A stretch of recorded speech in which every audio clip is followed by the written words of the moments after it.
If one mango costs 1 coin today, and tomorrow it costs 5. Congratulations! You are not richer. You are just living in inflation. One businessman owns 1 mango. The market is calm. Mango equals money. 1 mango. 1 price. Everyone happy. Civilization functioning. Now, imagine. Everyone suddenly wants mango.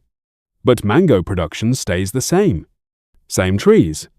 Same supply. More demand. What happens? Price goes up.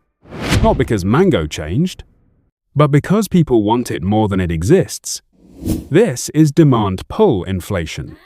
Too many buyers. Not enough mangoes.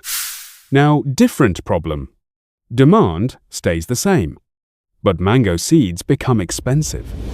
Water expensive. Labor expensive. Storm damages half the mango trees. Production cost goes up. So businessman raises mango price. Not because he is evil, because survival is expensive. This is cost-push inflation. Now let's make it worse. Mango supply stays the same. Demand stays the same. But government prints more coins. Suddenly, everyone has double coins. But mangoes did not double. So what happens? Mango price doubles. Because coins became weaker, more money. Say mango. That is monetary inflation. Now imagine government sees price rising. So they print even more coins. People rush to buy mango before price rises again. Price rises faster. Government prints more. Coins lose value. People panic. Businessman stops trusting coins.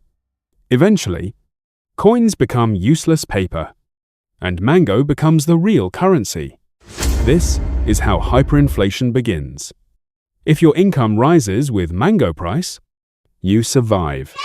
If your mango grows faster than inflation, you win. If your coins stay the same while mango price rises, you lose.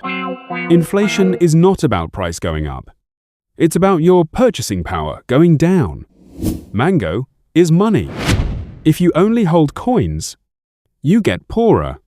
If you plant mango trees, you grow richer. This is lucky businessman. And in this economy, smart people don't just eat mangoes. They grow them.